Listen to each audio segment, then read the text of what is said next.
World history. World history means का topic है।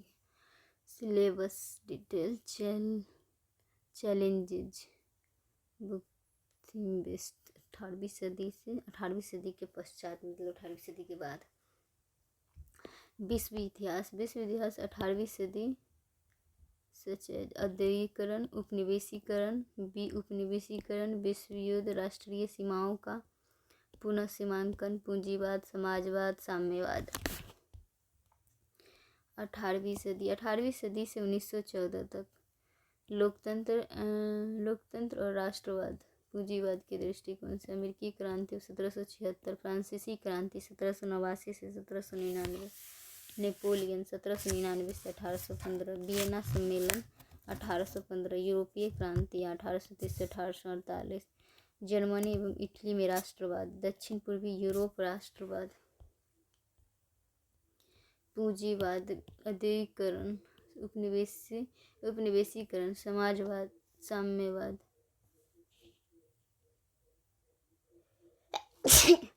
दूसरा है बी में 1914 से 1945, प्रथम विश्व युद्ध, कारण परिणाम, पेरिस सम्मेलन, इटली में फांसीवाद, मुसोलिनी, जर्मनी में नाजीवाद, हिटलर, राष्ट्रसंघ महामंदी, तुष्टीकरण, द्वितीय विश्व युद्ध के कारण परिणाम, सी में 1945 से 1991, कोल्ड वार, डीकोलोनाइजेशन, यूएसएसआर का विघटन, अद्ययीकरण में पूंजीवाद, साम्यवादी, पूंजीवाद में निजी के द्वारा होगा और साम्यवादी टोटल वर्ग सरकार संचालित करेगी।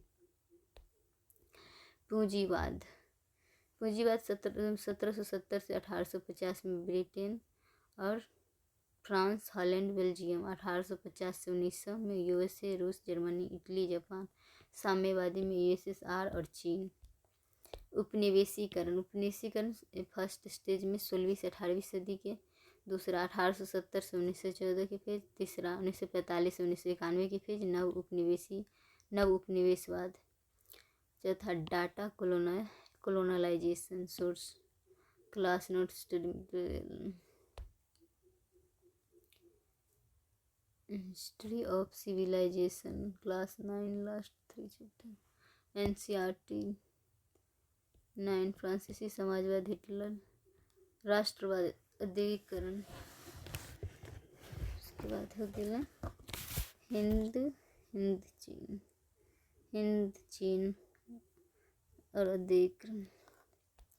मध्ययुगीन यूरोप, राजनीतिक रूप से 7वीं से 14वीं सदी।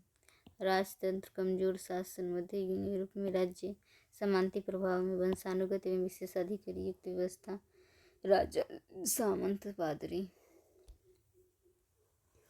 राष्ट्रीय चेतना नहीं, संविधान / कानून का शासन नहीं। अर्थव्यवस्था कृषि आधारित, बंद अर्थव्यवस्था, सिक्का का प्रचलन नहीं। शहर अपवाद स्वरूप, उपयोग, समाज विशेष प्राप्तकर्ता, निम्न वर्ग, धर्म में राजनीतिक शिक्षा, धर्म का प्रभाव। 14वीं से 17वीं सदी में पुनर्जागरण, धर्म सुधार आंदोलन, भौगोलिक खोज, निरंकुश शासकों का उदय, वैज्ञानिक क्रांति, प्रबोधन। 18वीं सदी में राजनीतिक, राष्ट्र राज्य, निरंकुश शासक, सामंतवाद कमजोर, निरंकुश शासक, लोकतंत्र, सामंतवाद कमजोर, संविधान समानता, विशेषाधिकार, अभी भी स्वतंत्रता, समानता, स्वतंत्रता, पंथनिरपेक्ष, राष्ट्रीय चेतना। फर्स्ट, मध्यकाल से आधुनिक काल। मध्यकाल से आधुनिक काल के संक्रमण से संबंधित कुछ महत्वपूर्ण घटनाएं। रेनेसां, पुनर्जागरण, 14वीं से 17वीं सदी। 14वीं से 17वीं सदी। पुनर्जागरण का शाब्दिक अर्थ है फिर से जागरण। सीमित अर्थों में कुछ शब्दों का प्रयोग किया जाता है। प्राचीन रोम एवं यूनान की उपलब्धियों में बढ़ते रुचि के संबंध में तथा व्यापक अर्थों में प्राचीन ज्ञान विज्ञान के साथ साथ कला, साहित्य, आधुनिक विज्ञान, भौगोलिक खोज, राजनीति, समाज, अर्थव्यवस्था, इन सभी क्षेत्रों में एक नई सोच या नए प्रकार की मनोदशा का बढ़ता प्रभाव। सोच के केंद्र बिंदु में मानव एवं व्यक्ति को महत्व दिया जाने लगा। तार्किक या वैज्ञानिक चिंतन को महत्व दिया गया तथा साहसिक मनोभावनाओं की पुनर्जागरण का प्रभाव। पुनर्जागरण चेतना के कारण कला के सभी क्षेत्रों में जैसे स्थापत्य कला, मूर्ति कला में क्रमशः धर्म का प्रभाव कम होता गया, सिमटता गया और इंद्रिय सुख तथा मानवीय जीवन से संबंधित विभिन्न भावनाओं को अभिव्यक्त किया जाने लगा। साहित्य के क्षेत्र में क्षेत्रीय भाषाओं का उदय जैसे अंग्रेजी, फ्रांसीसी, अमेरिकी इत्यादि। साहित्य में भी व्यक्तिवाद एवं मानववाद को महत्व दिया गया तथा मध्ययुगीन मान्यताओं पर प्रश्न उठाए जाने लगे। आर्थिक क्षेत्र में साहसिक मनोभावों ने तथा कुछ अन्य परिस्थितियों ने भौगोलिक खोज को प्रोत्साहित किया और भौगोलिक खोज ने विश्व व्यापार की एक रूप से शुरुआत की तथा आधुनिक पूंजीवाद का बुनियाद रखी। राजनीतिक क्षेत्र में भाषाई आधार पर राष्ट्र राज्यों के गठन का आधार निर्मित हुआ।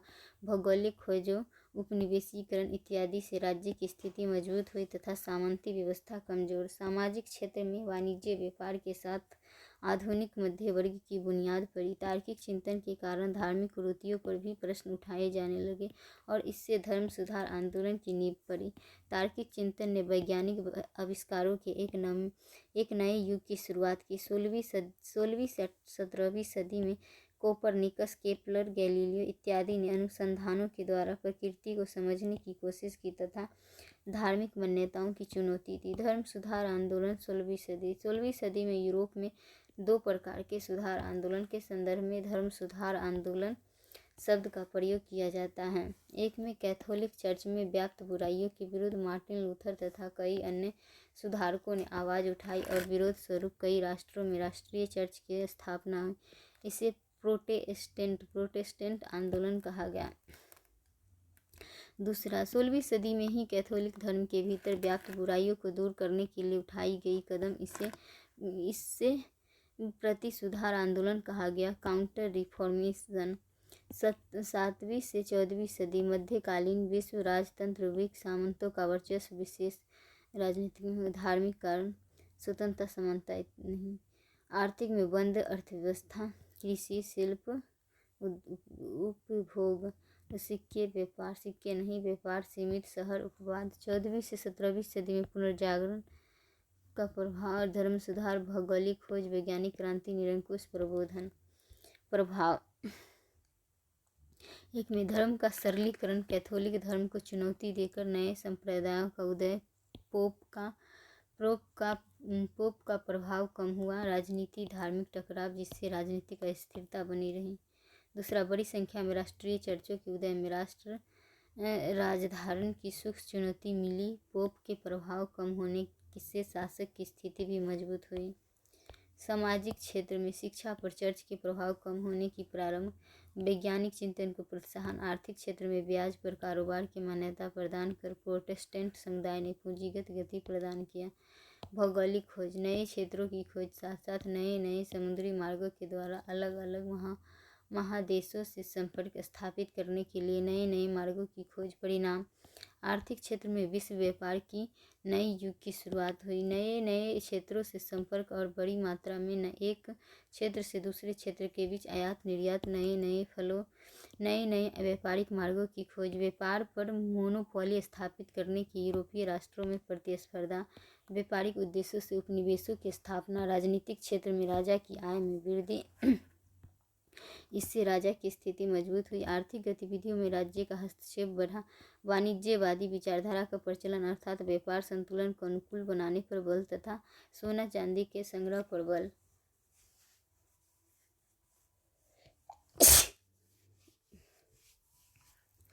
वैज्ञानिक क्रांति, 16वीं से 17वीं सदी में केपलर, कोपरनिकस, गैलीलियो, न्यूटन इत्यादि वैज्ञानिकों के अनुसंधानों ने न केवल धार्मिक मान्यता पर प्रश्न चिन्ह उठाया बल्कि वैज्ञानिक चिंतन की बुनियाद रखी और इसी चिंतन ने आगे चलकर प्रबोधन का आधार तैयार किया। निरंकुश राज्य, पुनर्जागरण, धर्म सुधार आंदोलन,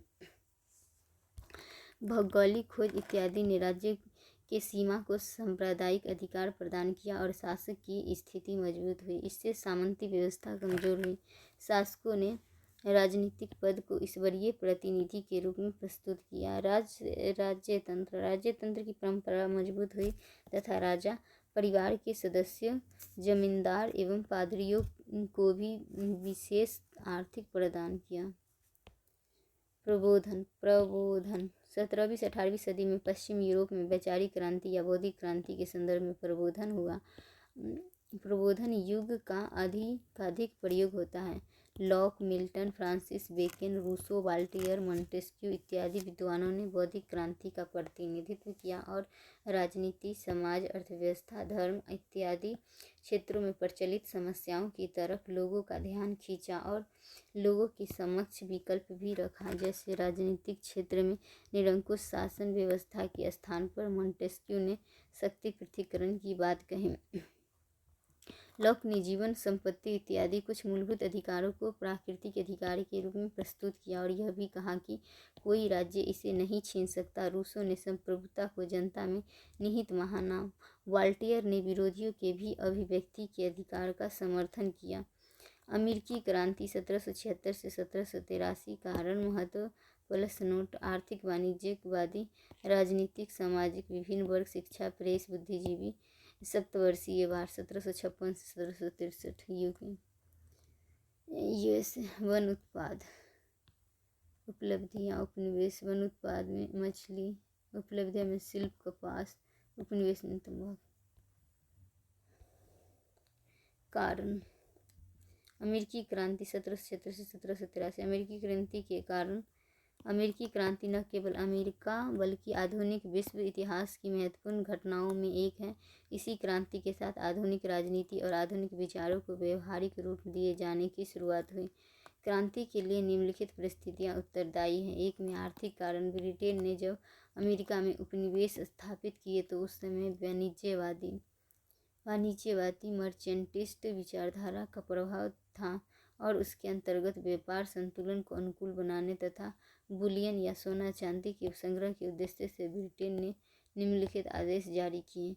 1651 ईस्वी में तथा इसके पश्चात विभिन्न नौ परिवहन कानूनों के माध्यम से अफ्रीका से होने वाले आयात निर्यात में ब्रिटिश जहाज़ों एवं कर्मचारियों को महत्व देने का प्रावधान किया गया। यह भी आदेश जारी किया गया कि चीनी, तंबाकू, कपास का निर्यात अमेरिका से केवल ब्रिटेन को किया जाएगा। अमेरिका ने होने वाले समस्त आयात पर ब्रिटिश सरकार के द्वारा सीमा शुल्क लगाए जाते थे। इससे अमेरिका वासियों को तैयार एवं कच्चे माल दोनों ही अधिक कीमत पर मिलते थे। 18वीं सदी के पूर्वार्ध में ब्रिटिश उद्योगों के हित में अमेरिका ने लौह एवं कपड़ा उद्योग को प्रतिबंधित किया गया। इस प्रकार ब्रिटिश नीतियाँ अंग्रेजों के आर्थिक फायदे के लिए बनाई गई थी। इससे अमेरिकी वासियों में असंतोष का होना आवश्यक था, चूँकि इन नीतियों को कठोरतापूर्वक लागू नहीं किया गया था, इसीलिए विरोध का स्वर भी उतना मुखर नहीं था। राजनीतिक कारण राजनीतिक दृष्टिकोण से अमेरिका में उपनिवेश के परिप्रेक्ष्य में देखें तो अपेक्षाकृत एक विकसित राजनीतिक संरचना थी। जैसे प्रत्येक बस्तियों में एक विधानसभा थी, उनमें स्थानीय लोगों का निर्वाचन होता था। स्थानीय विषयों पर इन्हें कानून बनाने का अधिकार था, लेकिन गवर्नर को इन कानूनों में परिवर्तन और नए आदेश जारी करने का अधिकार था। गवर्नर एवं उच्च अधिकारियों की नियुक्ति ब्रिटेन के द्वारा की जाती थी। अतः राजनीतिक भेदभाव एवं असमानता के लेकर भी अमेरिका वासियों में असंतोष देख सकते हैं। सामाजिक कारण। अमेरिका की सामाजिक संरचना यूरोपीय सामाजिक संरचना से भिन्न थी। यह मुख्यतः 3 प्रकार के लोग थे: यूरोपियन, स्थानीय निवासी या इंडियन एवं अफ्रीकी दास। योग्यता के बल पर यूरोपियंस ने तेजी से विकास किया, लेकिन उनके विकास में औपनिवेशिक नीतियाँ कहीं न कहीं बाधक सिद्ध हो रही थी और कई ऐसे सामाजिक वर्ग थे जिनके हितों का टकराव ब्रिटिश हितों से हो रहा था, जैसे शिक्षित वर्ग, व्यापारी, भूमि माफिया इत्यादि।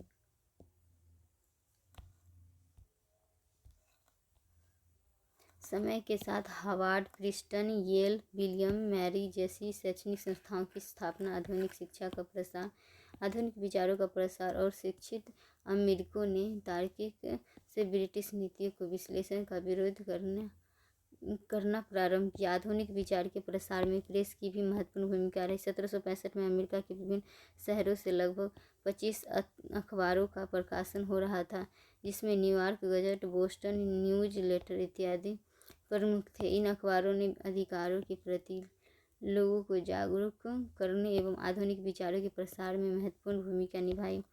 बौद्धिक विकास ने बड़ी संख्या में बुद्धिजीवियों के उदय का मार्ग प्रशस्त किया, जैसे जेफरसन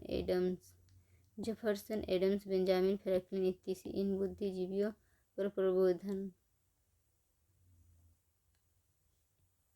प्रबोधन युगीन विचारकों का प्रभाव था और उन विचारों से प्रभावित होकर न केवल औपनिवेशिक नीतियों का विचार कर रहे थे बल्कि क्रांतिकारी चेतना का प्रसार भी। टॉमस पेन नामक एक ब्रिटिश बुद्धिजीवी अमेरिका पर ब्रिटिश नियंत्रण का घोर विरोधी था और उसके राइट्स ऑफ मैन नामक रचना अमेरिका में विशेष तौर पर बदलाव आई क्रांति से ठीक पूर्व कॉमन सेंस नामक पुस्तिका भी लोकप्रिय हुई। एक द्वीप महादेश पर कब तक शासन करेगी।